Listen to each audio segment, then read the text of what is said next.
welcome back to our podcast, tentatively titled Podcast 2, but we'll see what order you get to see them in.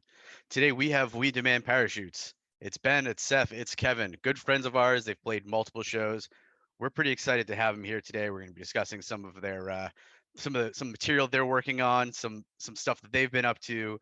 We're going to talk about the general state of the music industry and what's going on and how they've survived, they've pivoted, and they've thrived during what is certainly a difficult time for new bands, for indie bands, for local bands, and we are excited to have them here today. So we demand parachutes.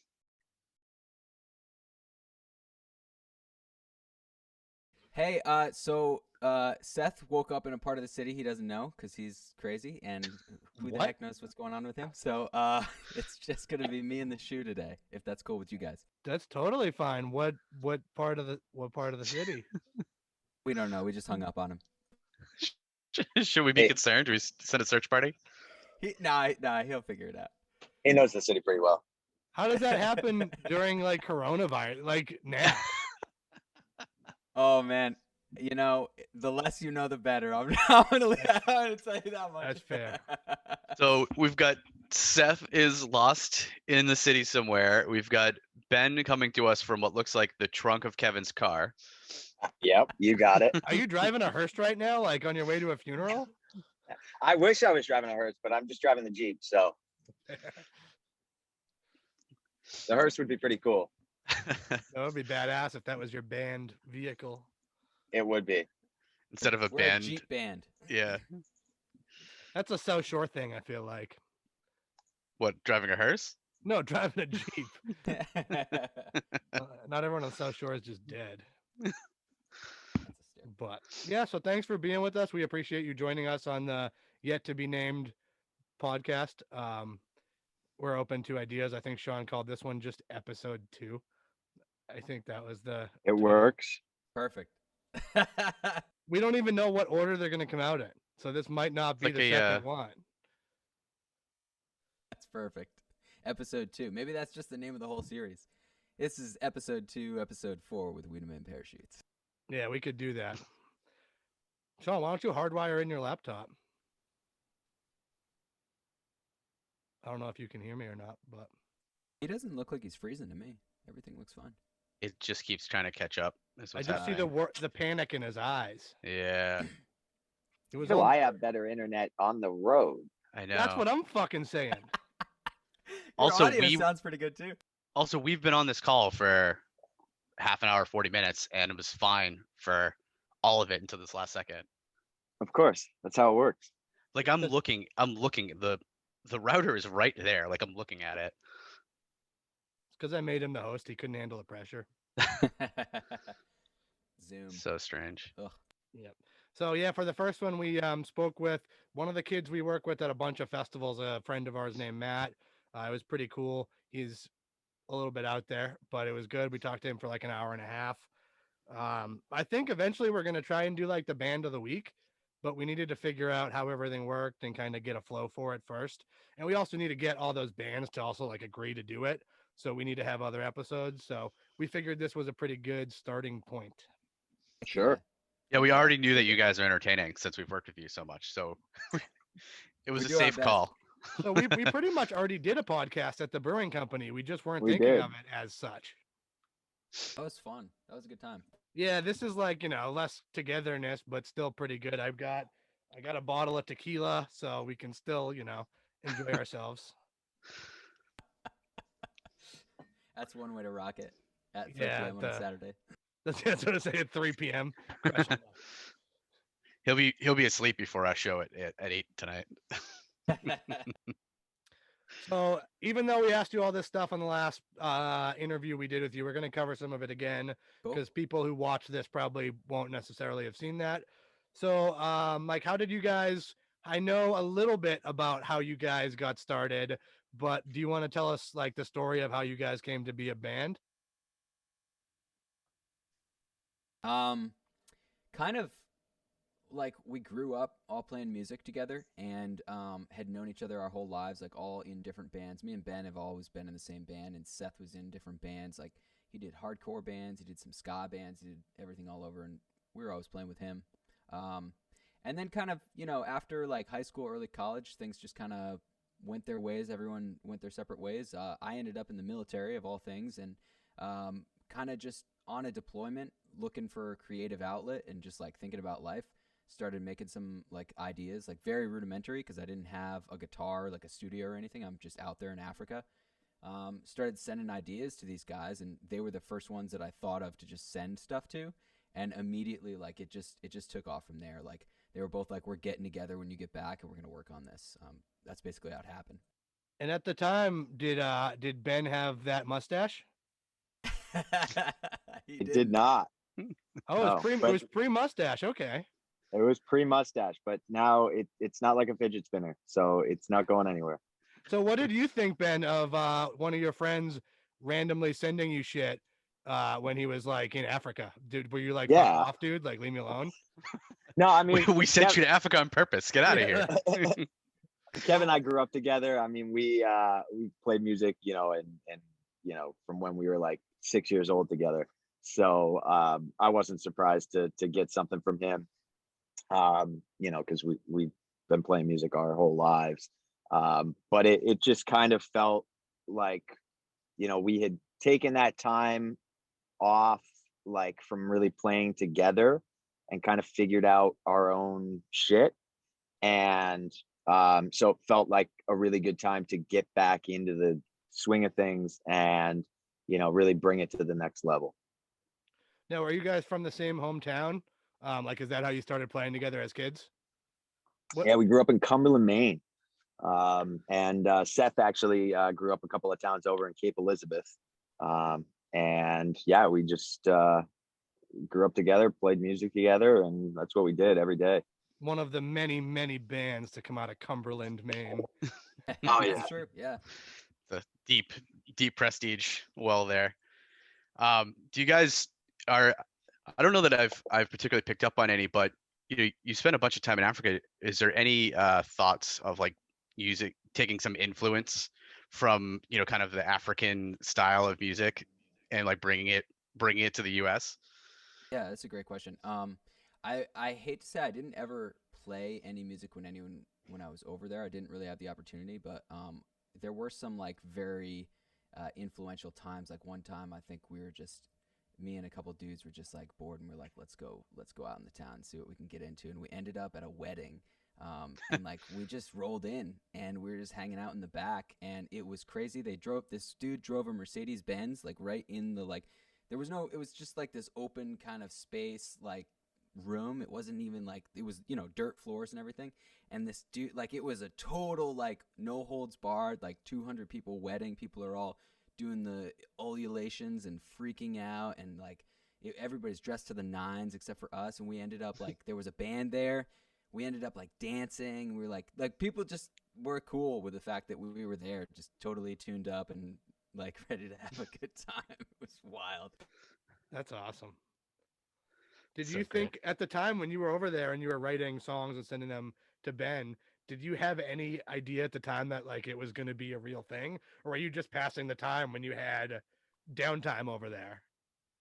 Yeah, I mean, it kind of came out of a place of like, this is like I really want to play music again. Like it didn't kind of come out of like a casual like, oh, like let's make some sounds and see where it happens. It was kind of like Seth and Ben, like they're the guys that I respect their musical visions like the most, and that was why I kind of like turned to them. I was like, could this be something? Like, is there, this is just a concept that I'm kind of writing to put it out there, and like, there was a resounding yes, like let's get together and make something happen. So it was definitely like from the get-go, I wanted this to be something for real, and it just continued to evolve.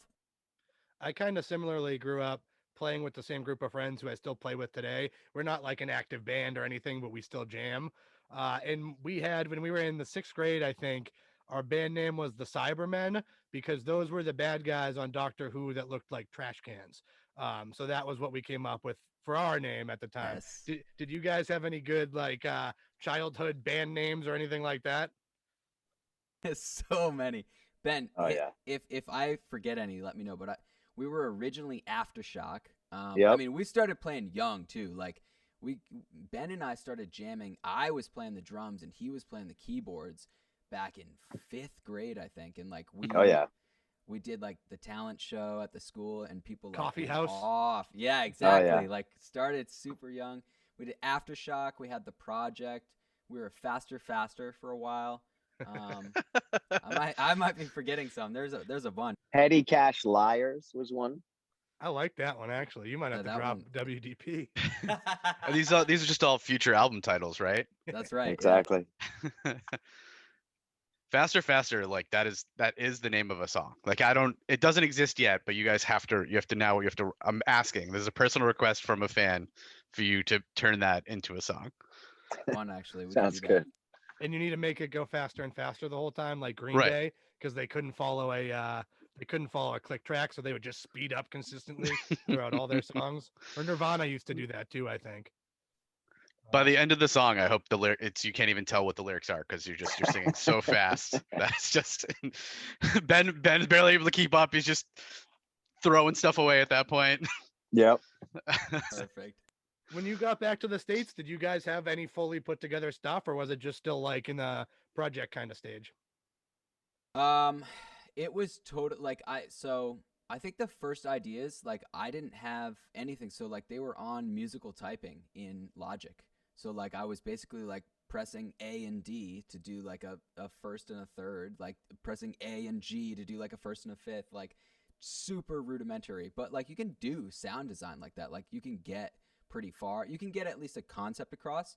And then like I bought a guitar when I was in Africa, had it shipped to my house, like a new electric guitar because I didn't have anything where I was stationed. Like immediately just got to work on it. And I think we probably got together like probably a couple weeks after I got back, right, Ben? Yeah, it was pretty quick after you got back stateside that we kind of all got together, and that was where Cameraman came out of, if I'm not mistaken, because that's where that was the track that you had sent while you were in Africa. And we had, I think, like a little bit before that, like while you were in the Q course, you had sent me just a couple of ideas, but like nothing that like had like jumped out to the point where like we grabbed Seth and we're like, okay, let's move this forward. It was really when you were over in Africa that kind of happened.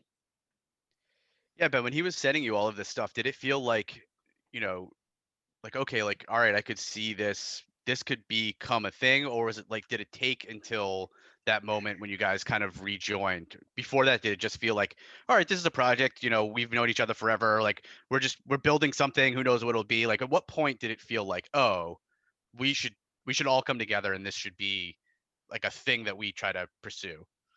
Yeah, so I mean, like we have always like music and like doing what we like, this has always been what we have known to be the thing that we have to do and push us forward to like make us happy. So like before that, it had always been like this is cool, but it kind of, as you said, like it was that next step up that was like, oh shit, this really could be something. And that we were, we've spent some time on it before, kind of as like a hobby, but now it's time to like really, buckle down and do it right and, take over the world. At that point too, I'll just add like so much stuff got thrown out. Like I remember Car Crash, Ben, like that. Oh, I yeah. think that was probably the first thing we started It doing. was, yeah. This song called Yeah, it Car was. Crash. And Was it a wreck? it was it actually was okay. Like it wasn't that bad, but it wasn't like we wanted the first thing we did to really be like us, you know what I mean? So we worked on it and eventually just kind of shelved it. And Car Crash too, like it was a departure from what we had been doing before. And I think it was a really important stepping stone to kind of bridge that gap of the style of music that we played growing up, very punk and pop, pop punk style, to bridge that gap to more like contemporary, pop, 1975-esque. It was very electronic driven. To bridge that gap, to bring those elements into what now we're doing, that, you know, really builds on the foundation that we had when we were younger, but to elevate that to the next level was a really important step. And, you know, while it got tossed, I think it showed that we have some more, you know, room to grow. Like we had more room to grow and ability to build off of things that we had never, you know, tried before. So through all that process, you guys ended up Cameraman was your first single that came out. When was that time frame wise that came out? So Actually, all of the songs that we finished, like, so our first four, as we call them, like, we kind of think of them as a first EP, even though we released them as singles, but they were Cameraman, Vacationland, 151, and Upstate. And we actually had finished and mastered those all at the same time. So, like, May of 2019, I think, is when those were, like, done. Is that right, Ben? Yeah, 2019. yeah, but we had like Cameraman was the first one that we had finished and like was like, yeah, we got them all, like we stacked them up and mastered them all at the same time. But Cameraman had been in the bag for a while. And so when did you, in that period, since you had come home and started writing, when did playing shows come into the mix, or did it at that point? It didn't, because like we were so fragmented. Like I was living in North Carolina and like getting deployed all the time. So like a lot of stuff kind of would happen like between deployments. Like we were really focused on just like writing and finding a sound first, and that process was honestly the longest process because it was like I would fly up to Boston or Rhode Island to get together with Ben, and then you know Seth and Ben would fly down to North Carolina to get together with me, and like we would rehearse and write some stuff.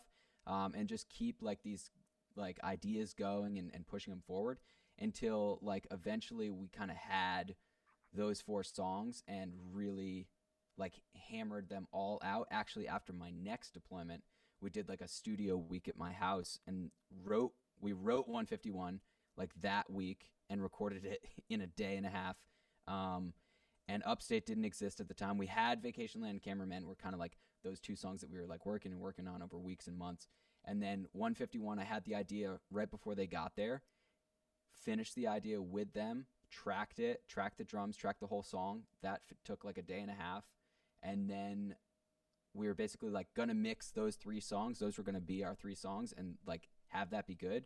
And then Ben and I were jamming like one day, like well into the mix phase on the three songs, and came up with Upstate. And like I at first like really didn't like the song. Like I was like, this is kind of just, you know, whatever, like it's not going anywhere. And Ben had said to me like it needs like a really crazy bridge or something like that. And like almost to mess with him, I came up with this idea for the bridge, this like super like off time stuttery, like it switches from 6/8 time to 8/8 time. And we have all these funny videos of Ben like standing in his house with headphones and going like 1, 2, 3, 4, 5, 1, 4, 6, 1, 2, 3, 1, like, and like I kind of just did it to like make him mad, but it ended up like being a ripping song, and we were like, all right, we got 4 songs now, and ended up mastering them and like releasing them like every 2 months basically. Was there Poor And Ben. Seth did. Oh yeah, it was rough. Yeah, he did that 100%. Failing your audition for Sesame Street there, just so Exactly. sad. Oh yeah, somewhere on our Instagram, there's a video of me learning how to count. I could never get past 7 or 8. Did you do all that recording and mastering and stuff yourselves? Was it all like home recording, home studio style? Yeah, so all of the both Seth and I are engineers, and so we recorded everything. It was kind of piecemeal, like where we recorded it. Like a lot of the guitars were just tracked at Kev's house or my house. The drums for like 151 was recorded at Kevin's house in North Carolina. The drums for Cameraman was recorded at a studio in Rhode Island. I'm trying to think that the drums for Vacationland were tracks at a different studio. But yeah, so we did all the mixing ourselves, you know, really spent some time, you know, honing that craft. And then we were able to work with Adam Mann, who's a Grammy award winning mastering engineer up in Portland, Maine at Gateway Mastering, that just was able to take our songs even higher than we ever could have imagined them to sound.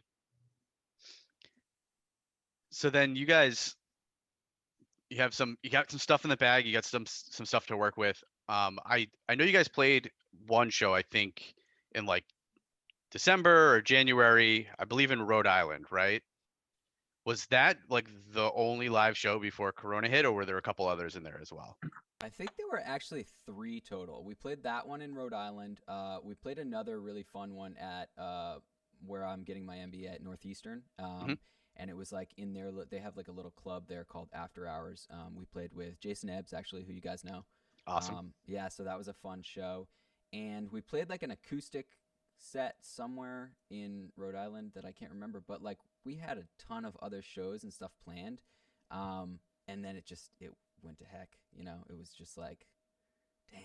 But, obviously live streams, continuing to write, like you got to take every challenge as an opportunity and just, keep pushing forward. And I will say, like, I think we probably would have played a lot more shows had COVID not happened. We probably would not have all the new material that we have now, and are excited to kind of get out there. So, give and take.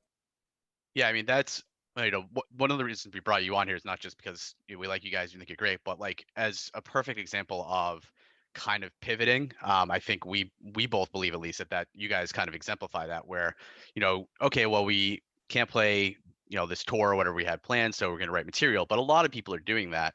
I feel like you guys have not just done that. You're like, all right, well, let's get into like the digital side of it. Let's grow the fan base and get working on like videos for the songs and whatnot. Like I've seen you guys do put out content, right? Like, so if you guys want to talk a little bit about how you guys got into that mindset of like, all right, well, let's make this the thing that we do during it. So that's something that like we, with our latest release, Ketamine, that we really wanted, and it worked out kind of just when we were releasing it, during COVID, that it allowed us to have more time to really, hammer that content home.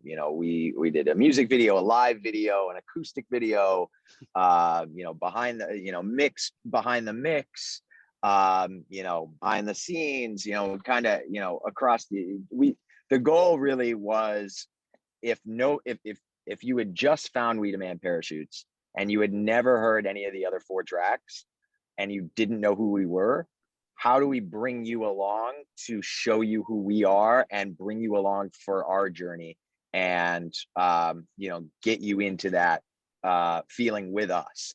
And so we spent a lot of time, doing that. We have some great, people that, support us. My fiance is a video, she's awesome, does a ton of video stuff for us. And, really went full into that. And I think that's kind of now the baseline for all of our songs moving forward, which is a lot of work. But hello, high bar. Exactly. But it pays off, and we've seen that, and it's a lot of fun too. I think you, like, from an audience perspective, because like I have always just been such a fan of music, and I think when you really get in love, like with a band, like when you find a new band, you're like, where the heck did this come from? Like, I remember that when I saw the 1975, I was like, oh my God, they're like my new favorite band. Like, but if all that's out there is just the tunes, like, that's great. You throw them in your playlist, like you drive down the road, you're playing them all the time. But if they got like tour videos and they got interviews and they got music videos and vlogs and stuff like that, like I think it's really important to kind of know the personalities of a band too. And there's some bands out there too that I like their music and I have seen some of their content and I'm like, these guys are like vaguely irritating, you know what I mean? But like, it's like nice to kind of do that because like you ask for a lot from people, like especially if they don't know you, you're not that big, like to give us a listener, give us a try, or like check this out. So we want to be able to put stuff out there that people are gonna like want to interact with and enjoy. So yeah. And it's funny Yeah. because this concept seems very new of putting kind of your personality out there so that people can get a feel for you.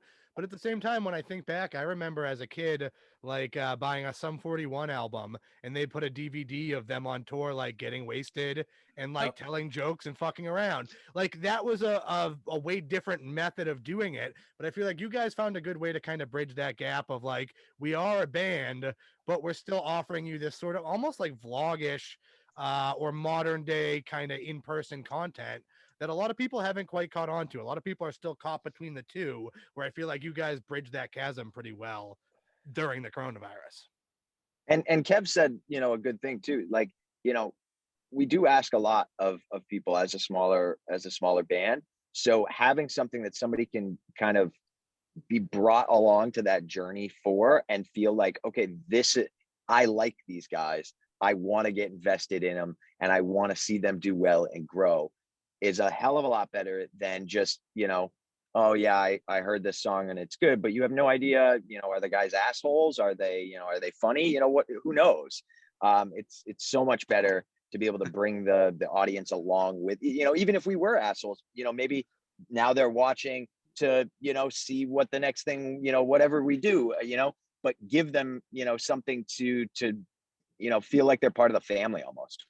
It does the feel expectation is there nowadays too, anyway, that people are going to give them that content.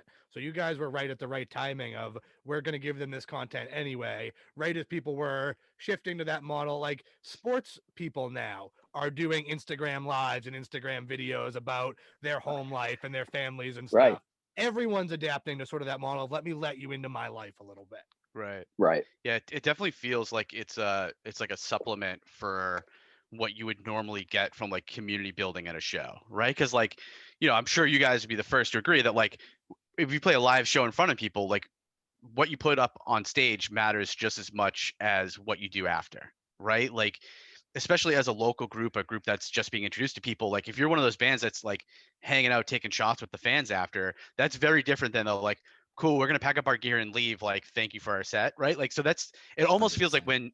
when you did this, it was like, all right, we got a song that I think is great, we're gonna release it as a single, we're gonna wring out like this song until it is dry of content and ability to like cross those bridges, because we can't do it live right now. We can't go and Exactly. sit at a merch table and like hang out and take photos or sign stuff or like literally just talk, right? Because when it's one of those, we always talk about building communities and like, it's not the central, when we started doing the streams, the central part wasn't so that we could like build a community. It was to try to help artists and get artist names out there and try to get them a couple bucks and what have you. But like that's easily kind of what's sprung up a little bit, is we see a lot of the artists that we work with all supporting each other, and those types of things I feel like are just so difficult to do when you're not in person, because if I'm sitting having a beer with you, it's much easier for me to become friends with you, and you're like, oh well, now I'm going to follow your band everywhere because like I like you the person, not just not just your song that sounds good, right? Exactly.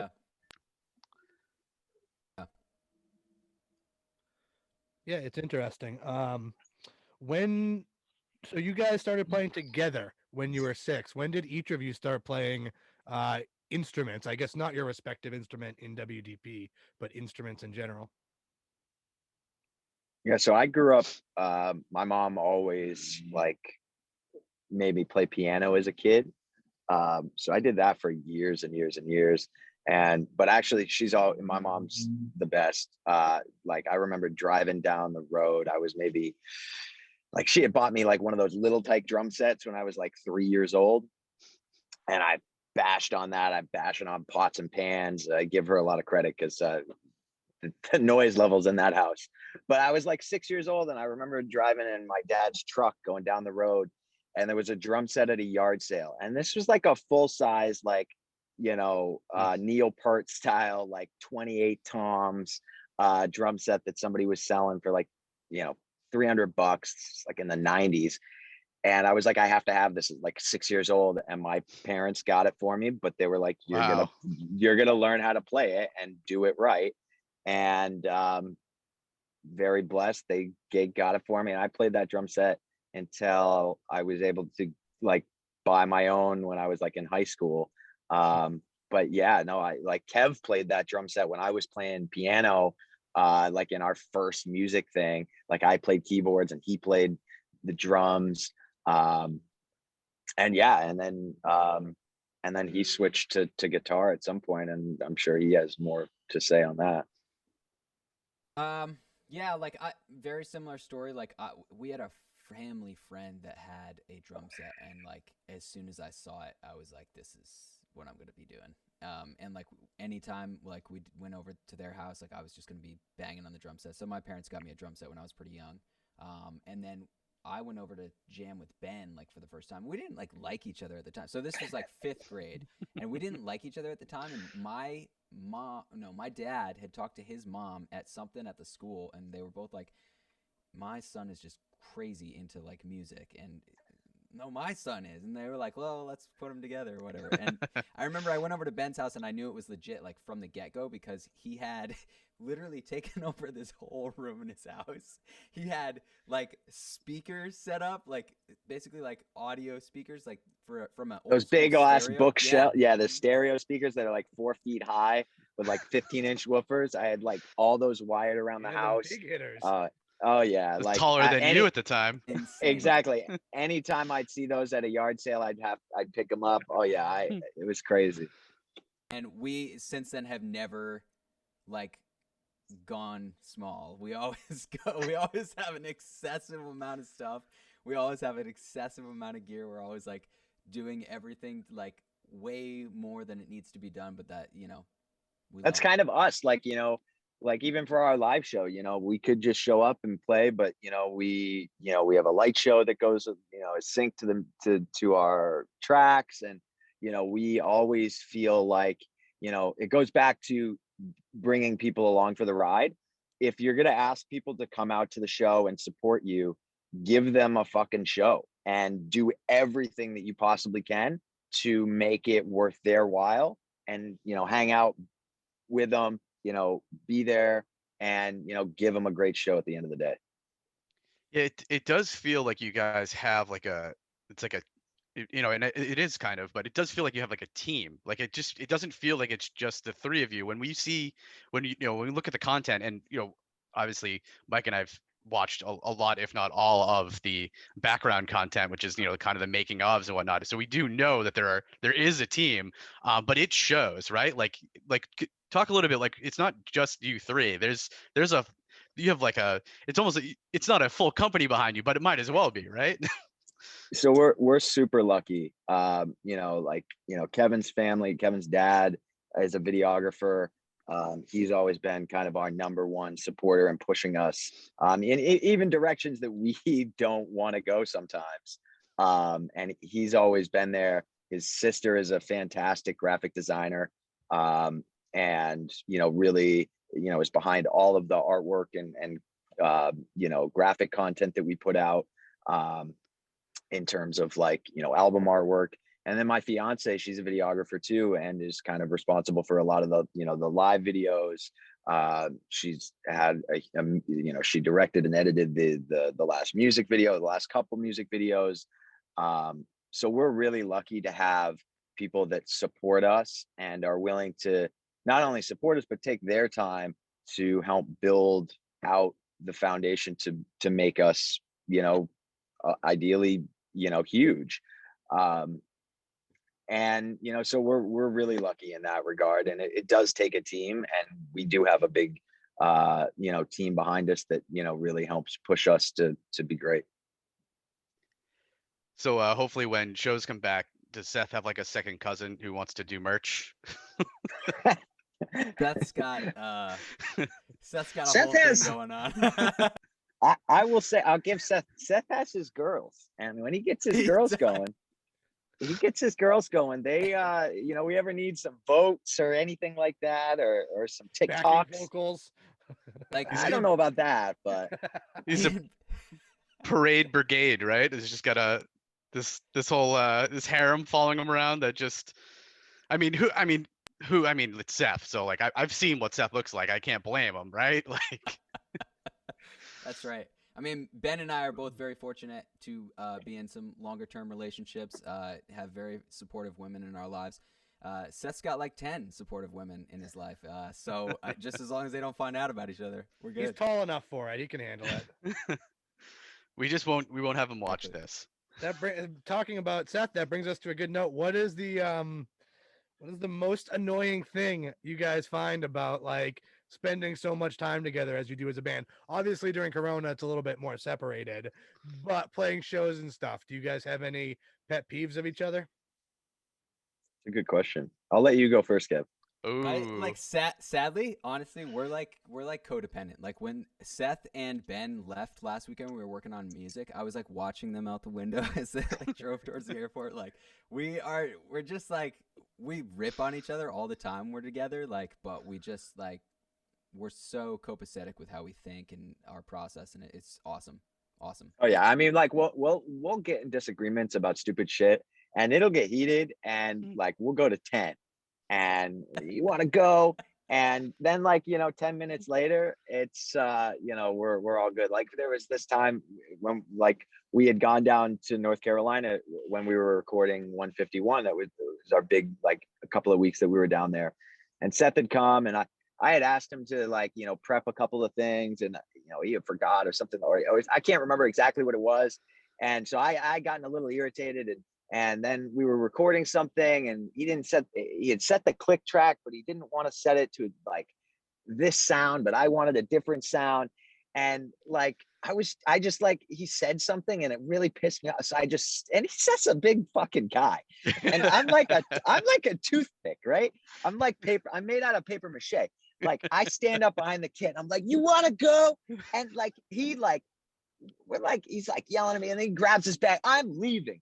And like, what's he gonna do? Like we're in the middle of fucking North Carolina, nowhere, like 2 hours away from the airport. He's grabbing his bag, trying to walk down the stairs, and then like 10 minutes later, like we ended up finishing the, everything was fine. We recorded the track, and it was one of the greatest songs that we have so far. You guys sound like Oasis. If only we were related. I'm just picturing like Kevin, when you watch them leave, I'm just picturing like it's like the end of the Hulk or whatever, like the walking out into the sunset, and like the sad track, looks back and then just keeps walking away. Pretty much. So speaking of band stories, I was told at the beginning of this call that there's an Uber Eats story. Yes. So this was the best. So this is another Seth story. I wasn't there. Poor Seth, like, not even here to defend himself. Yeah, right? The night that we released Ketamine, we did like a midnight, because on Spotify it all releases like for Friday. It comes out at midnight, so like Thursday, that evening. Technically, it's Friday. Yeah, so Friday. The first thing on Friday, Zero Dark Friday. Seth and us, we did like a little live stream. People were hanging out. We were streaming the track, like having a good time. We started drinking, and I guess afterwards, Seth had ordered mozzarella sticks and fell asleep.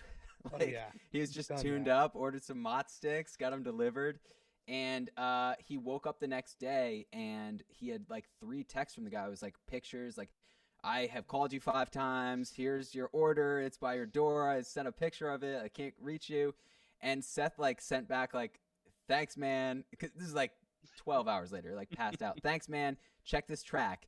And he sent Ketamine, because we were just like blasting it out, because it was like release day, whatever, like blasting it out.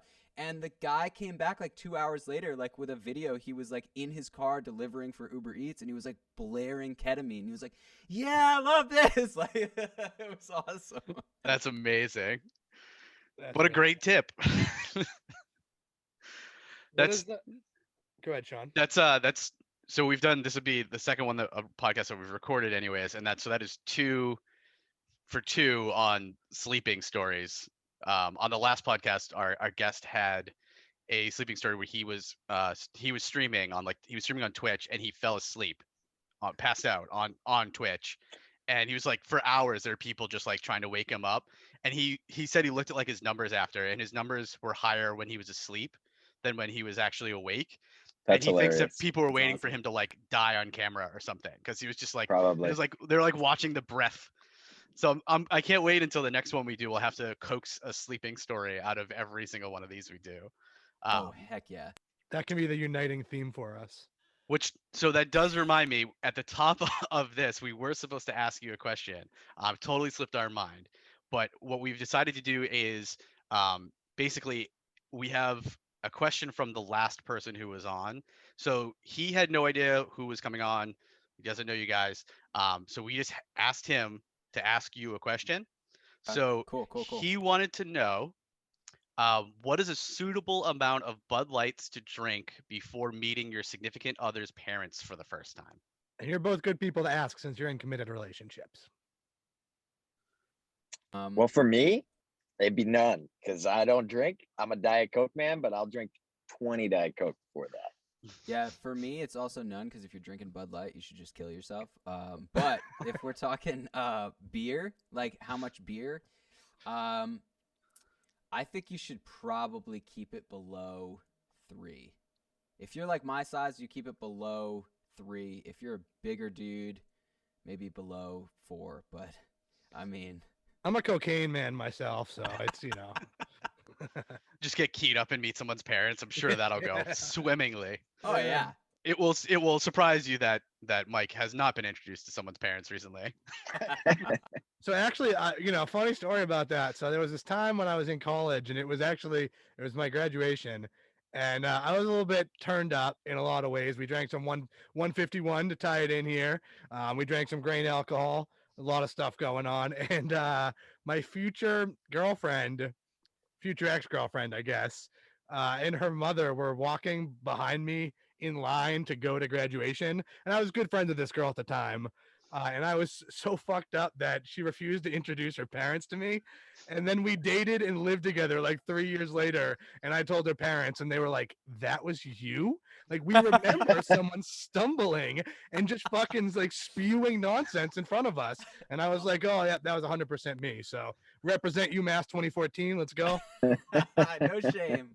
We're out here. Oh man. So I'm curious, what does the recording process look like for you guys during coronavirus? Because I know you guys live in different states. So Yeah, so I mean, like we're actually kind of in it right now. Typically, like we actually just kind of started working on a new track called 29. And yeah, so it typically starts with either Seth or Kev, with kind of a foundational idea. You know, occasionally me, but Kev, like for this track, kind of had, you know, a riff, sent it kind of in the group chat, you know, kind of feel it out, see what the response is. Typically, the response is, "Why are you sending this? Send it in full form," because I never just like a 10-second clip. It's like I want the whole fucking song. So I can start like listening and trying different drum parts out and stuff like that. And so in classic fashion, that's exactly what I asked for. So I wanted full form. And so, yeah, then Kev and Seth got together a couple of weekends ago while I was away. And they worked on it, tracked, some guitars, kind of flush out the song to, kind of have a basic structure. And then we typically get together and just jam on it and just try different things out, and so, for example, in this one, we kind of tweaked the intro, kind of get a Blink-182 vibe in it, and yeah, and then now we're kind of at the point where we have the form, kind of have the basic parts to it, and now we'll look to find a place to track some drums, and start building it out from there. That's kind of our foundational process, is when we get the scratch guitars, scratch vocal, and then we go in and lay the drums down, tighten those up, kind of get that as the basis, and then lay the other parts on top of it. So you guys are very comfortable sending stuff around to each other idea-wise, as opposed to writing as a unit, which I find interesting because growing up as a kid, it was always me in the room with the drummer or the bassist, whoever I was playing with. So I find it interesting that you guys work so well, not necessarily in that scene where it's like, we're not together, but I'm just going to send you an idea and one of you can take it and run with it. I think that's a really cool kind of ability to have as a group. It honestly kind of grew out of the limitation that when we first were a band, like even for like the first year when I was still in the military, like my training and deployment schedule was so crazy that was kind of all we had. Like there was times where we couldn't get together for 6-7 months, so it was kind of just send stuff, and it has made us significantly better as writers and musicians, because now like if I track an idea down and it's like a good idea and we get together, we can basically run through it in an afternoon and flesh out a whole song from it, and be pumped about it, and record it, track it, finish it. And like obviously some stuff doesn't work like that. Like some stuff, the bridge isn't right, the verse isn't right, and you got to really dig into it. You got to work on it a lot. But it makes us all like really focus individually and together to bring the A game, and just, do what you can and get it done. We're also way better musicians in the studio than live, because we used to play live so much. And like when we started playing live again, I was like, oh my God, like it's like hard to sing and play guitar at the same time. It's never something I thought about before. Cause like now I sit down in my chair, I'm on click. I've gotten way better at recording to a click, and, playing well, having a bunch of ideas come out and track everything down. And then it's like you get together and you're playing with people. It's like a totally different thing, which is weird because like as kids, live music was all we did, like playing together, and we were just in sync. And then, after a couple of years of being isolated, you get really good at like the tracking and the recording part of it.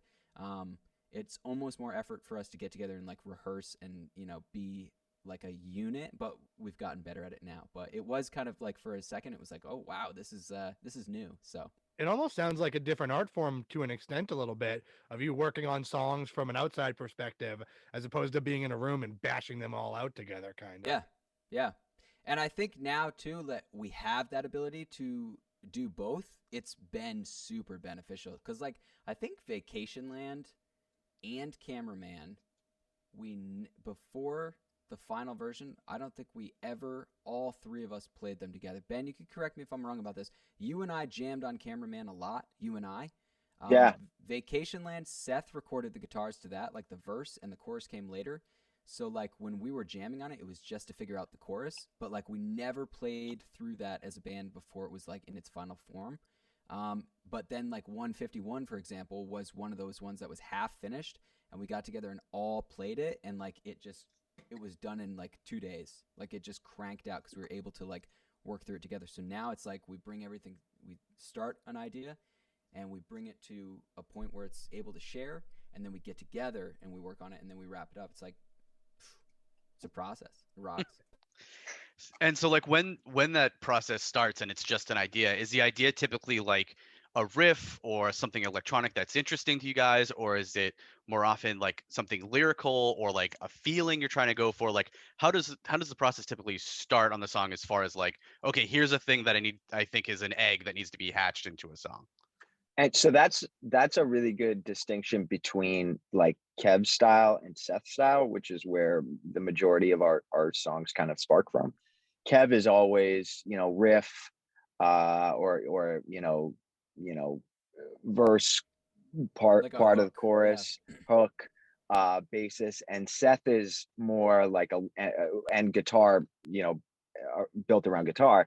Seth, on the other hand, it's typically, he does a lot of his work in Ableton, so it's a lot of electronic elements. There's always drums in there, which drives me up the wall, because then he'll get hooked on like a specific, thing that sometimes is playable, but sometimes is like, I don't have 6 hands, so like you have 6 things going on here, it's impossible. But so that he does a lot of his work in Ableton and gets things started that way, and then kicks it over to Kev, where he'll add the guitar stuff. Or the opposite of that is, we always send it to Seth, and he's really good at adding, those electronic synth and, kind of spacey elements, kind of drum stuff like that really, adds those little extra touches at the end of the day.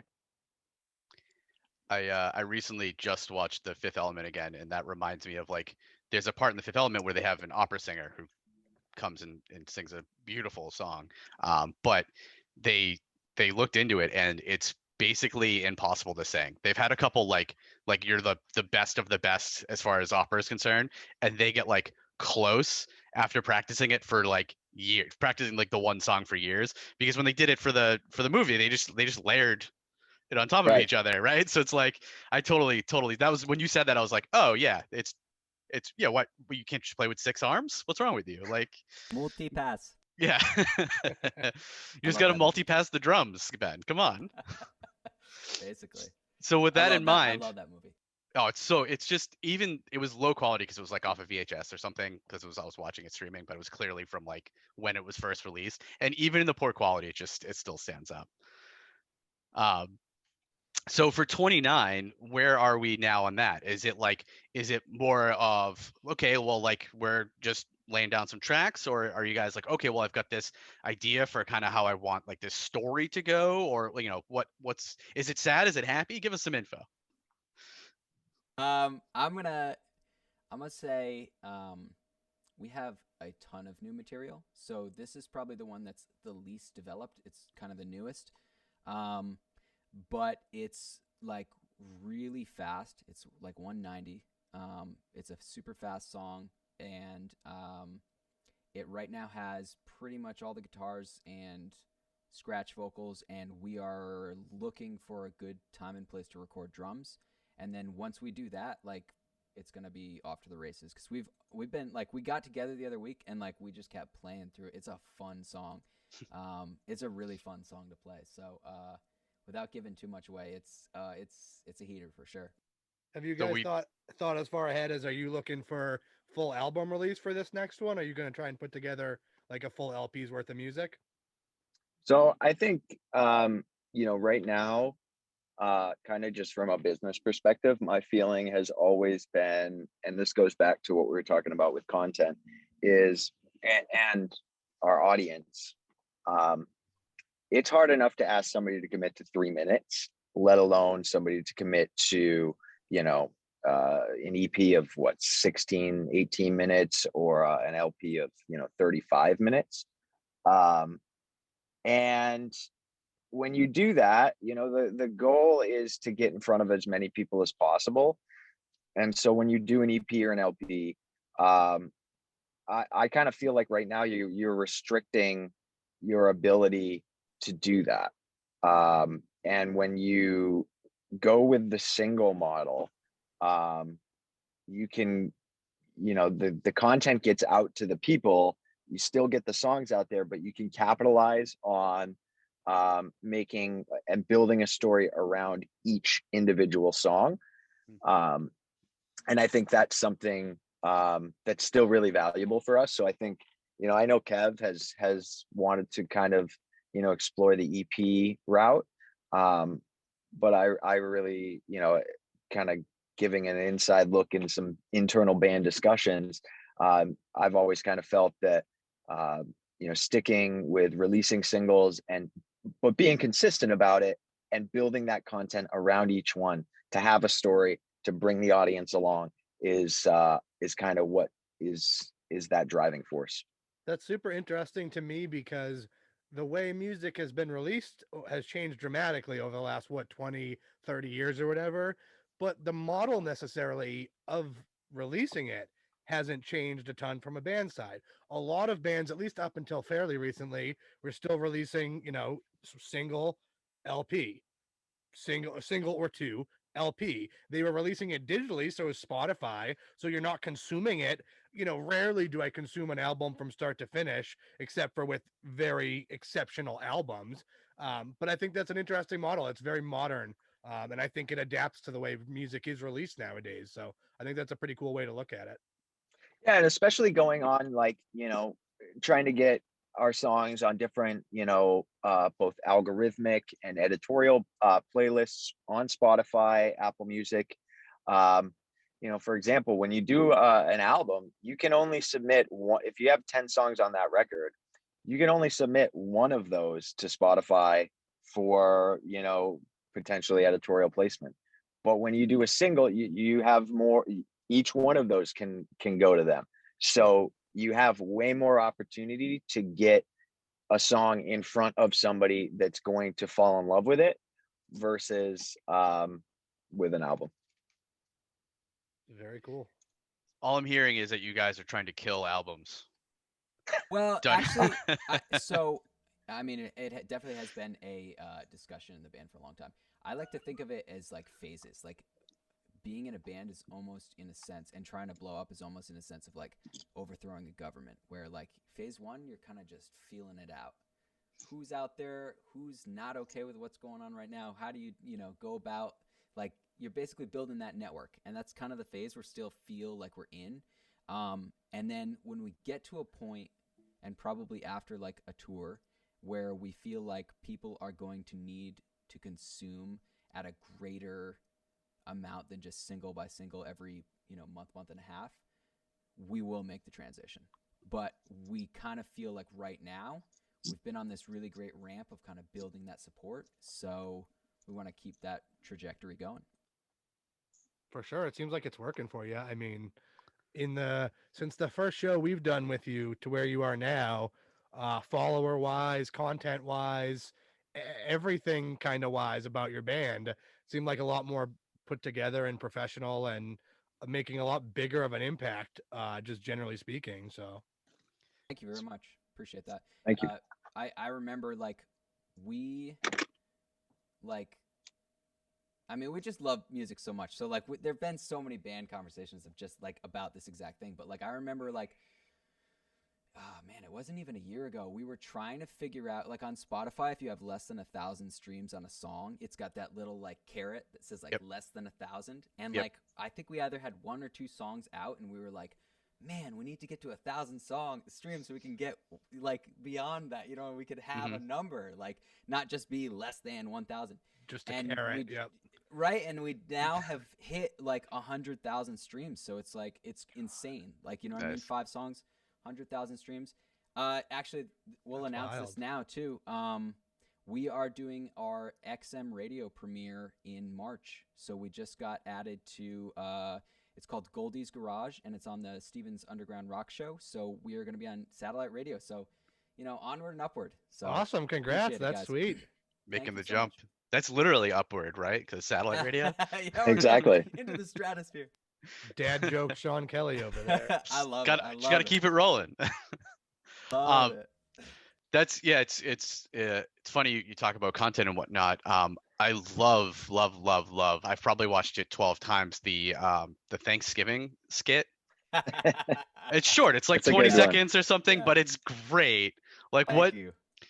And obviously that's it's very that is very different from a lot of the rest of your content. Where you have either the very highly produced kind of the video for ketamine, or the kind of grungy, you guys it was a train station, right? If I'm not, Yep. where it's kind of okay, you're in a space, but it's still, we're playing live music.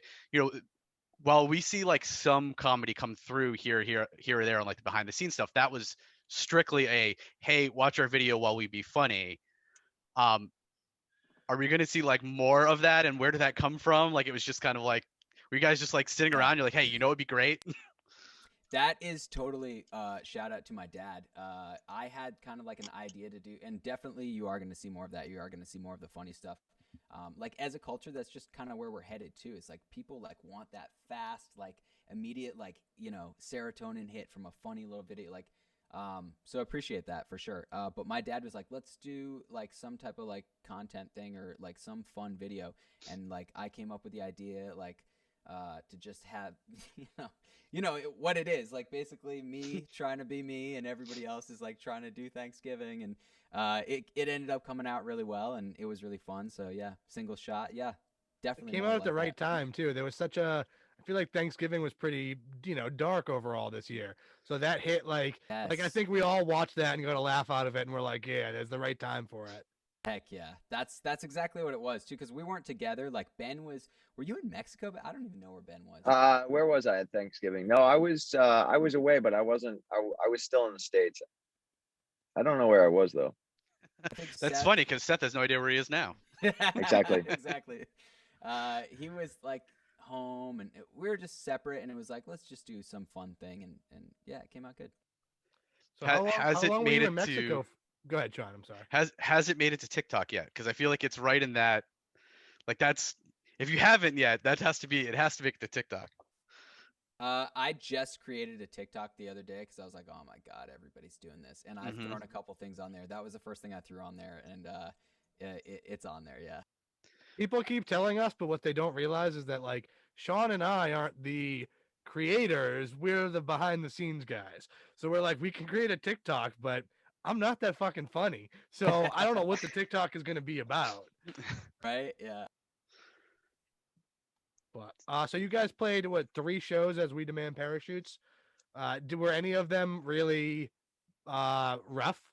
Did you have any rough shows? I know you said it was a little bit different for you guys playing together than playing separate. Were any of them do you have any funny stories from them? So everything is like fingers crossed gone pretty well in terms of like we play to a click so that like everything is in time and everything. So that was definitely like we put the work like before we get to the show. Like we really are into like just really going over the top with practice and prep to get it to be right. We did at our after our show at Northeastern set off the fire alarms though. They were all pumped. Like when we showed up and Ben and Seth like ripped in and got everything plugged in, did a sound check by themselves. They were all like, "Oh my god, these guys are like here for real." And Ben was like, "Well, I got some they. I smoke." remember they had. Yeah, they said we didn't realize a touring act was coming through, and we were like, well, like we sent you our rider. Nobody looked at it, but Yeah, exactly. We and Ben was but like, yeah, no, I had checked in with the event coordinator and said, oh, we have a hazer and a light show and stuff like that. Our It's all drummer flips good, around right? and does Oh yeah, circles no, in the air. exactly. no problem. And then I see. I don't even remember. I don't even. I didn't hear the fire alarm going we were off. blazing. We're in ears too. So like she comes over to the stage. The fire alarms are going off like 1 minute into 1:51, the first song we're playing, and the fire alarms are going off. We don't even know. And she's like, "Cut! Like you guys." It's like we're not. We can't stop this train. Like we're on. We're rolling. Like we're rolling through. Once And our set goes, it's going. Ben stands up from the drum set and just starts yanking the power cords to the smoke and like just keeps because I had playing. I had no ability to turn it off. I just because it's wired in via DMX and it's all synced to like to our lights that goes to our tracks. Right.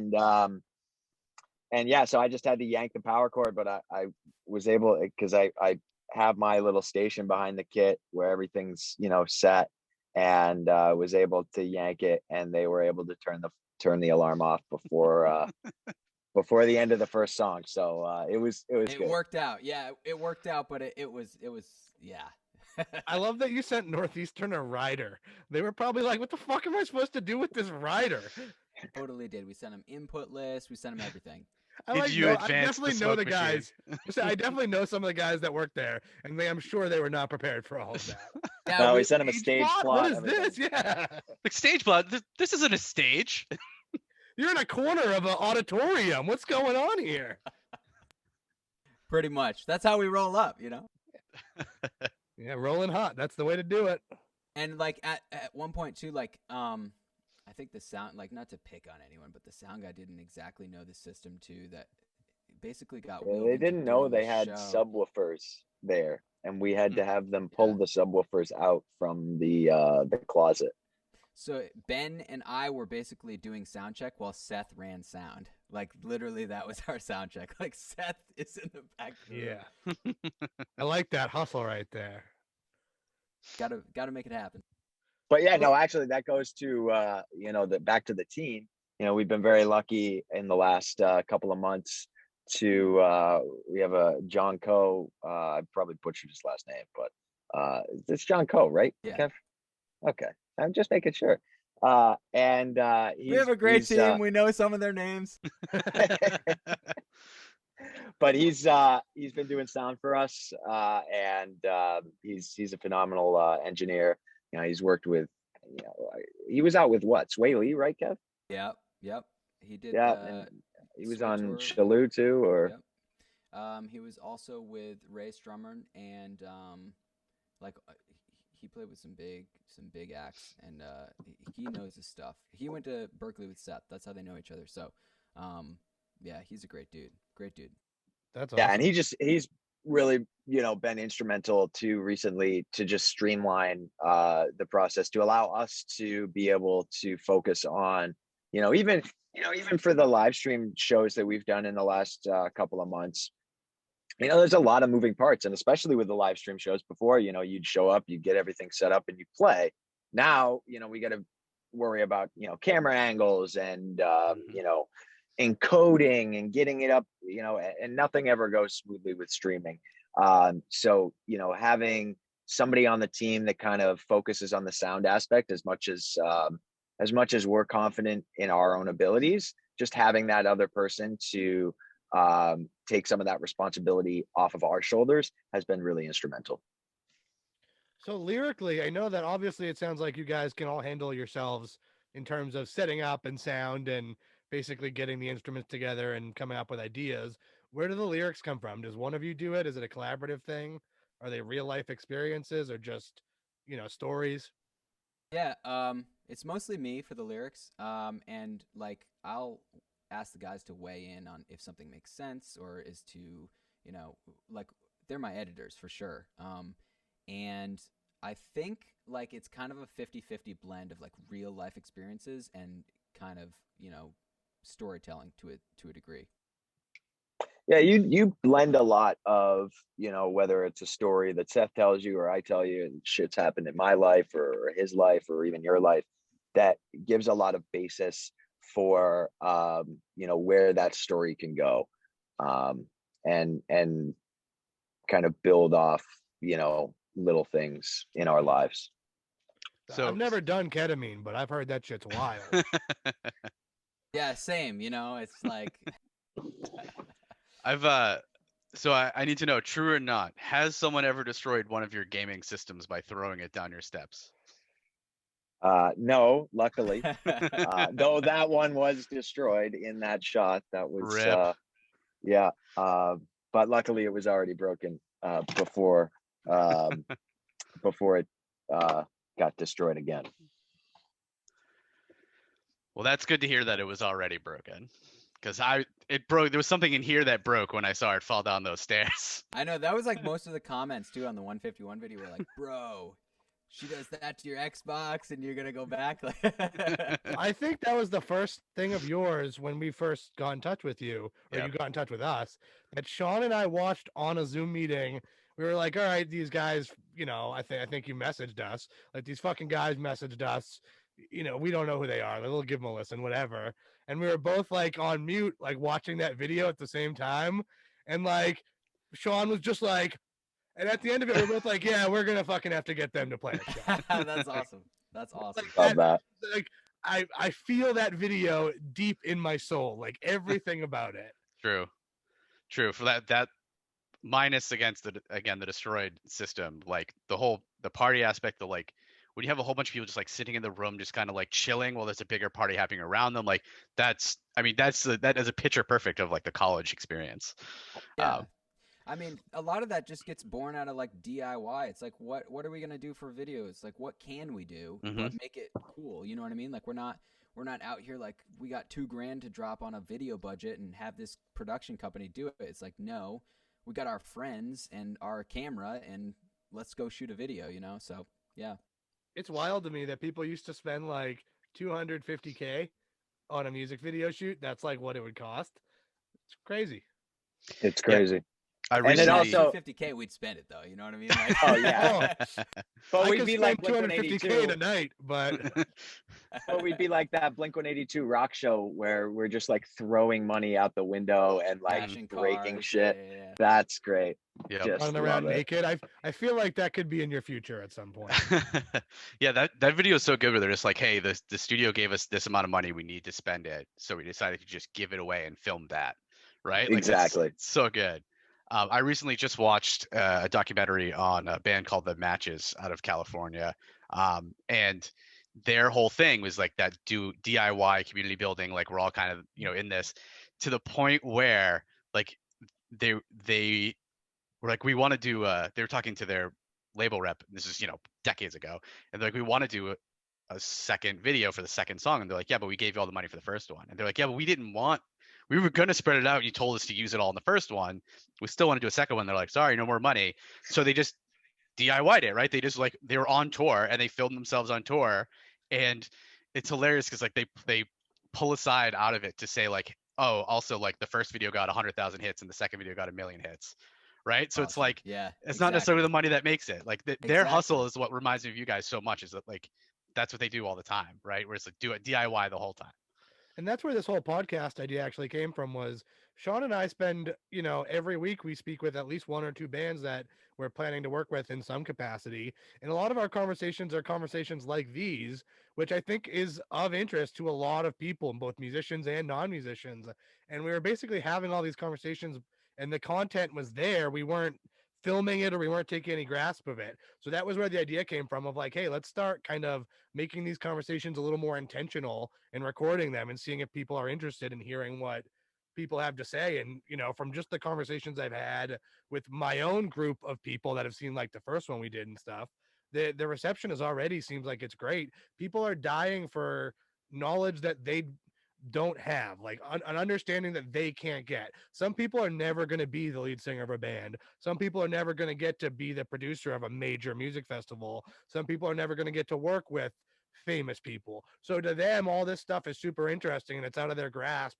So I think there's like a big need right now where people just have all this time to take content in for this type of stuff. So that was where we were like, we should start recording these conversations we have and kind of make them, edit them and make them a little more comprehensible and then put them out there. So I couldn't agree more. I think like there's honestly, I think that it transcends to like being in the industry or being a musician. Like I always like, I was just watching something the other day. It was like on Netflix. It was like Ariana Grande's special. And it's like, it's cool to see the concert, but like, don't people more want to see like what's going on behind the scenes? Like, let's talk to the lighting guy. Let's talk to how he built that package. Like, I don't do lights at all, but like for me, that kind of stuff is cool. Like, let's talk to like this guy, how he got the job, what an average day is like. So I think that those like snippets like behind the scenes are cool, and I think a lot of people really like them, regardless of what they do or what their job is. So hats off to you guys for trying to like bring more of that out there. So like we are all about that. So 100%. Yeah, and it's interesting. Sean and I get the question every time, after all the events we've worked over, I don't know, him 45 years and me 10 years. I'm just kidding. He's not that old. But all the events we've worked, it's like people are always like, oh, who's the favorite band you've worked with or your favorite band you've seen? I don't have an answer to that question. I could tell you what my favorite festival I've worked at was, my favorite job I've done was, my least favorite job for sure that I've done was. But like to me, it's a different sort of thing. And I think people are interested in like, oh man, how do these people make a living doing this outside of what I think happens? When most people think of a festival, all they think of is a performer and a stage. They don't think of the man hours and the thought and the layouts and just various things that go into that type of thing. So we think it's cool to give some of that knowledge back to people, hopefully. Yeah, absolutely. Yeah, that hustle is one of those things that I feel like a lot of people like, all right, well, what level do you need to be that you can just be a full-time band and like you can just survive off of that? And it's one of those things where you're like, oh, like that band's on TV, so they must be like millionaires, right? And you're like, no, like no, they hustled their ass off, and like that's that was maybe a pinnacle, or that might have been like a day in the park for them. But either way, like the way that the industry is currently structured, it makes it very difficult for bands to make any money, and more so like because there's so many bands, like you have to be DIY, you have to be kind of like out there, like hitting the pavement, hitting the digital pavement, right? In this era, it's get some content out, make it interesting, make it different. Even for myself, who's someone who, when I worked in radio a number of years ago, I did a little bit of audio editing, mostly for commercials and what have you that would play on the air. Way different than doing video or sound. But watching, like cutting reel to reel and pasting it together and stuff. You're the worst, for the record. But like, so even me, who had like some experience in it, like I watched all of the Ben's mixing videos, like behind the tracks, where he's like, because it's like, oh my, like look at like there's just I'm sorry, there's how many tracks? Like I work with like 3 tracks, right? Like you got like DJ talking, like the track that they sent us that I need to edit, and then like something else, right? And you're like, there's like, all right, so there's 500 tracks here. This is drum 1 through 19. You're like even for me, that was like super interesting. Glad you enjoyed it. That's awesome.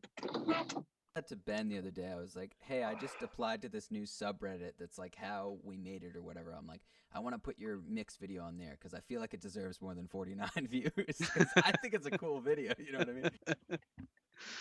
We're gonna get that up there. We'll put a link in the Heck yeah. description when we upload this video to be strictly just to the mixes. Yes. Go watch the mixes. They're really interesting. If you've ever wanted to know what it's like or what it looks like to be like building music or working in audio editor or video editors, this was like a cool, very cool behind the scenes thing. You know, a lot of the content that's out there normally is how-tos, which are boring. Oh my God, they're boring. So it was cool to see something that's like, oh, this is just how it's done. This is how, and more so, I feel like you guys, you know, this is how you say this is how it's done, and this is how we do it because this is the sound that we go for. And I think that's also important too. And I think there's an honesty to that. I think a lot of bands try and hide everything. They want there to be this mystery. Like, I think a lot of bands kind of cash in on that.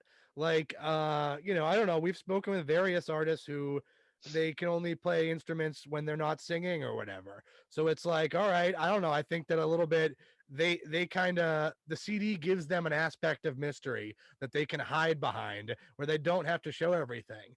So I think it's a lot honest of you guys to just show everything you're doing, like, oh, this is us writing the songs, this is us playing the songs, this is us fucking around, this is Ben learning how to count. Like, that shows a cool kind of input into a day in the life, so to speak. And even people like me who like I'm in the music industry, I still find that stuff interesting because I'm not a musician. Like, I don't know what your days are like. So I just think that stuff's really cool, and I think a lot of people find that stuff really interesting. Kevin, I think you're muted, maybe? Oh, my bad. There we go. Got me. Mhm. I thank you for sure, and I agree about the whole like veneer that is put up sometimes. Like, even in like business stuff, Ben and I always joke about this, and Seth too. It's like you always see these interviews with people and they're like, well, we didn't know if we are gonna drop the video. We decided to drop it, and then it got 1 billion views. And it's like, that's not what happened at all. Like, you definitely had deals with A&R. There's a lot Right. that you had an email. You went out to a bar and met some dude and had a conversation, and you know he liked this and decided to shop it to these. It just that's not how it happens. And there's definitely like a veneer that's put up, like both on the production side and like on the business side too, of like stuff that happens. And I think people are protective of it because it's almost like a secret sauce in a way. And it's like, you know. I think sometimes people get scared when you don't have that veneer too. Like, for us, when we started Boston Stream Party, we weren't looking at it from a financial perspective. We were just looking at it from a perspective of doing something. And I think that scared the shit out of a lot of our, a lot of our peers who were doing it, but were trying to make a living out of it. And also a lot of the artists that we were working with, they're like, what are these guys getting out of it? And we were like, well, what we're getting out of it is our names out there. We're keeping the scene alive, the scene that gives us jobs, and hopefully we're getting future work out of it. Like, it was pretty simple, but some people were really scared because they were like, there's got to be something you're hiding. And people always expect for that level of fakeness, I think, to be there. So I think it's refreshing when it's not there. Yeah, I couldn't agree more. Yeah, I definitely get like sometimes there's like because of a particular project or what have you, you feel like, all right, well, this project we want it to look a certain way, or we want this to be audience facing and this to not be audience facing. But while there's definitely still a place for that, I feel like so much more of it is, more about being real. And this kind of goes back to what we were talking about with talking to fans after shows and whatnot, where it's this behind the scenes, it's like peek behind the curtain, that a lot of people wouldn't normally get. Like, I feel like that's the story that you posited of like, oh, we dropped a video and now we're like, look at that, 1 billion views. That's boring, right? No, we don't want that. Like, go into go into the like, okay, well, we had to make these connections and these friends and promise these favors, and Exactly. like that's Yeah. that's much. And Let's talk about it. Yeah. right. And Yeah. obviously, like you said, with kind of the secret sauce, and like you don't want to reveal too much, what have you, or like these are business related, this contracts, so there's not a whole lot you can do. But I just feel like whenever you get someone from this industry, like there's so many jobs to make something work, right? Like, you guys do 8 of them at every gig you do, right? Like, so like you're the light guy and the sound guy and the smoke guy, and it's all of them, right? Like, and each one of those people normally would be a very interesting story to see how they kind of do it. So Right. Yeah. And that's like, we have some friends that are in a very interesting aspect of the music industry. I'll let them speak for themselves when we have them on the podcast, but generally what they do is they're designers and they work in the music festival world.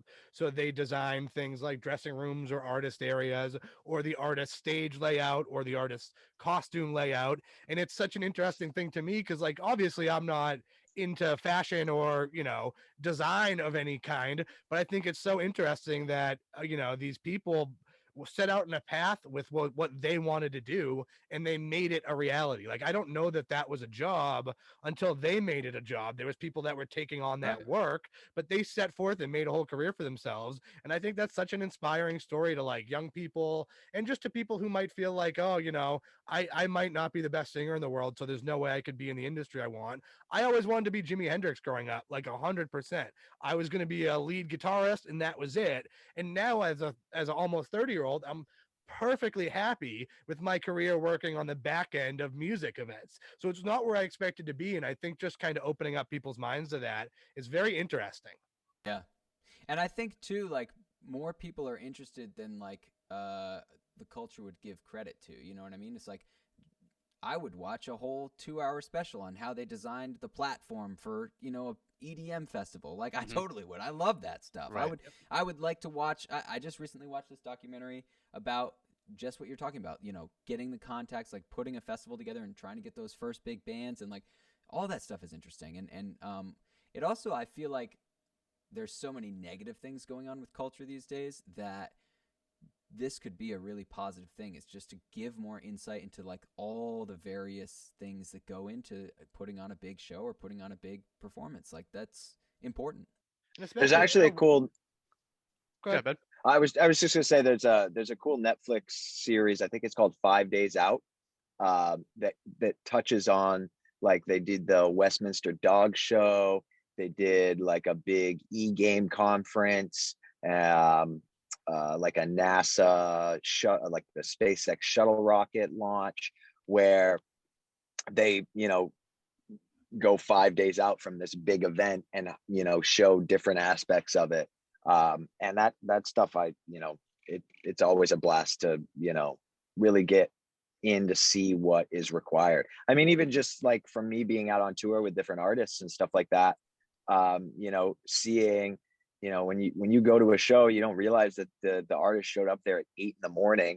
and did load in and then had nothing to do for 6 hours, waiting for, I remember out with an artist in Texas where a power amp failed, so we had to like call another company to like ship one out real fast. And just all that stuff is super, super interesting.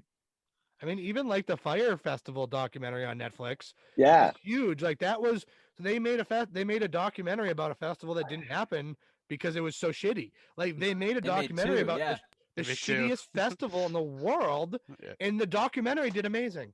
That thing is wild too, by the way. That was a real trip watching that. Oh my god. It was something. Watching that as someone who has helped to organize a festival, it was like the cracks were clear from the get-go. There was some people investing money that weren't asking the right questions.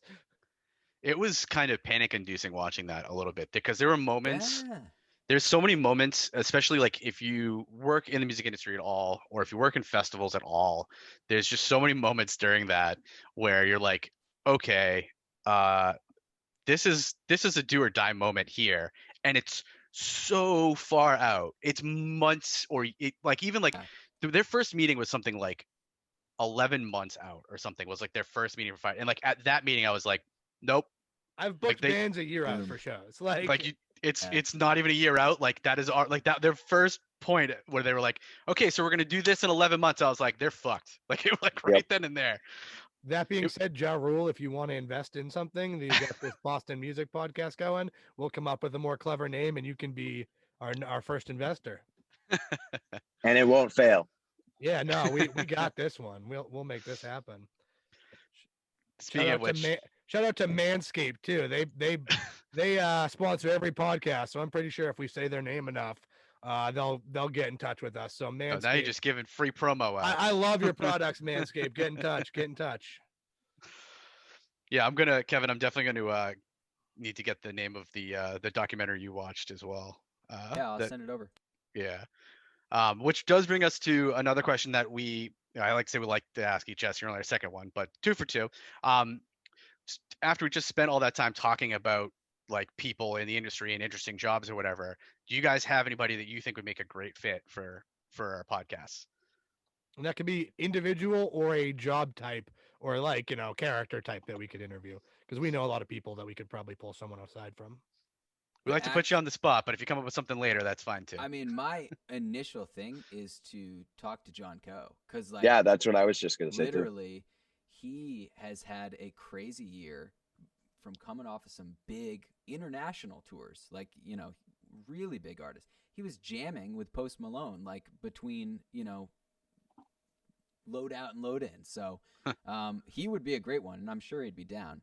Ben, can you think of any others? Yeah, I mean, John would be a really really great, and he's local too. Other than that, like the lighting designer that I went out with on the Hayden James tour has some great stories too, but he's based in Australia, so I think there's a time zone difference. I'm not positive. Yeah. I was going to say too, like maybe talking to someone, and it might be more of a down kind of vibe for it, but talking to someone like that worked at a venue, one of these smaller venues that felt these impacts of COVID, like real bad, because some of them are dying or dead. That would maybe be a great perspective too.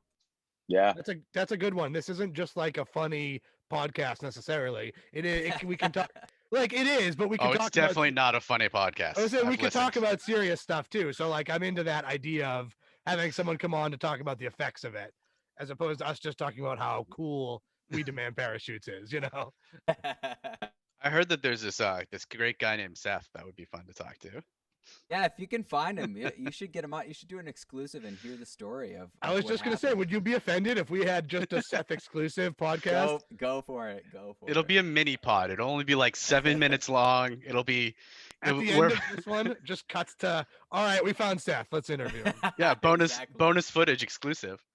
The other question I think that we're going to ask everybody is, for our next one, which like you don't know who it is, we might or might not. I can't even remember if we know who the next one is. I think we do. We lost Ben. We lost Ben. He's gone. So this question is just for you then, Kevin. Right, let's hear it. They're giving Seth an exclusive. I'm out.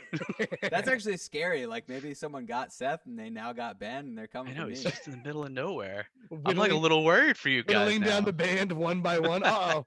We got him. Okay, he's still alive. There he is. He's back. I'm right here. I don't know what happened there. You're sideways. I was saying, you're back. Oh, yeah. There it is. So the question was for both of you, I guess, since you're back.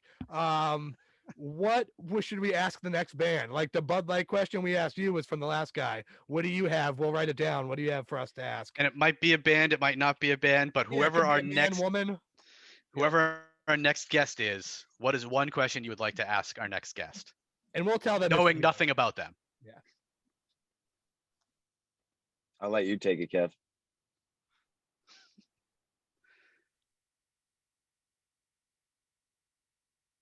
Ooh, we stumped him. This is a first, yeah. They want it to be good, I can tell. Definitely. Ben is like, what kind of cigarettes are best? Yeah, exactly. There you What kind of cigarettes do you smoke, Ben? I smoke Camel filters. Fair.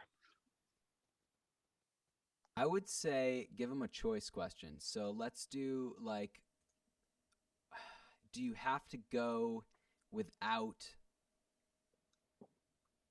your favorite food for a full year, All right. or access to laundry in your house. So let's say you forced to go to a dry cleaner or laundromat, or not eat your favorite food for a full year. Ironically, this ties in a lot to some shit we've had going on lately. So, like, I was gonna try and get vaccinated and have you over here. That's one whole thing. But I went to the laundromat to do all my laundry and stuff because I was like, well, I'm gonna have somebody over. I'm gonna be clean, and fucking used a dryer that had chocolate all over Oof. the inside of the entire dryer and Focus destroyed chocolate. all of my clothing. That's terrible. That's awful. It was the biggest bummer of my entire life. So then I went and bought all nice new stuff, which was like kind of cool, but it was still a very big bummer. But I don't know. I just thought that tied into the I don't have laundry in my building and it fucking sucks. So I would go. It does suck. I'm right there with you. I would go with the other one. The worst part about that is that it was the dryer instead of the washing machine, because you They were paid clean. They were clean as fuck. clean all of those clothes and I then smelled paid them. again. I smelled them when they were wet and they smelled like a meadow and it was like real nice. And then I smelled them afterwards and it was disgusting. There was brown stains. Like, it wasn't shit. It could have been worse, but it was indistinctly like dark chocolate. Yeah, that's what I was just about to ask you. Were you sure it was chocolate? Oh yeah. I put it in my car and like I went to my mother's house and I brought it inside and I went, what does this smell like? And she went, dark chocolate. And I was like, God damn it. Mike's a crap connoisseur, so he knew it was it had to be chocolate. It wasn't secondhand chocolate. It was uneaten chocolate. Uh, Awesome. So Oh. the other thing we like to do is while we have you, like, we just promo. Just go. Tell us your links, tell us your stuff. Where can we find you? Yep. How can we find you? You individually, you the band, just go. Let the people know. I think the best starting point would be give us a follow on Instagram, because we kind of post everything through there. So it's just We Demand Parachutes. And of course, we're on Spotify, Apple Music, YouTube. We got those funny videos coming out on YouTube all the time. We got the Inside the Mix stuff. We're going to try to do a lot more like vlogs, like just talking with us and stuff like that. So YouTube is big. Spotify, of course, is super important for our metrics and getting our streams up. But yeah, you just Google us and you'll find us. We Demand Parachutes. Sweet. Yeah, you can also jump in on the ground floor if we're gonna do more TikTok stuff. Jump in over on TikTok. Kev, what's our TikTok handle? We're We Demand Parachutes on everything. / We Demand Except Parachutes. for Twitter, which is WDP the band. That's right. Cool. And we'll link some of that stuff in the YouTube below. We'll put some of your links to whatnot. Awesome. Thank you very much for joining us. We really appreciate it. Yes. Sean, do you have any? Thank you guys. Yeah. Do you have any final questions or anything, Sean? No, for me, the only thing that I would have left is if there's anything else that you guys want to chat about, we always like to leave that open. We spend a lot of time kind of just coercing this conversation along and making sure that it moves. But we always want to give everybody who comes on the opportunity, if there's something you're trying to hype, new projects coming out, or if it's literally just like, hey, like, I want to chat about X. Yeah, or questions for us, because it can be a two-way conversation, I think. Heard. I just kind of like to take a moment to say just like, you know, when we're working on all these videos and putting all the time in and we got our whole team kind of working for us, we definitely really respect and really appreciate when other people are trying to help us out and other people are doing the same thing. So like definitely like respect your guys' grind and respect always trying to get new artists out there. Like we definitely see you guys. I try to tune in like every time you guys do a live stream. I try to check someone out if I haven't heard of them. So appreciate what you guys are doing and how you've given opportunities to people that, you know, we're looking at a lot of dead ends when COVID first started happening. So we love you guys and cheers and more to come for sure. Exactly. Awesome. Well, there you've had it.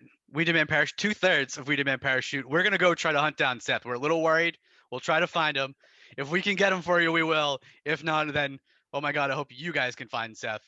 I know that Ben was missing earlier in the week. I saw that. So at some point, hopefully we don't lose Kevin for some unspecified amount of time. But that's We Demand Parachutes. Thank you guys for tuning in. Thank you. Once we get some shots, we'll do this all in person. Absolutely. I'm going to get so many shots and then do so many shots. Shots on shots.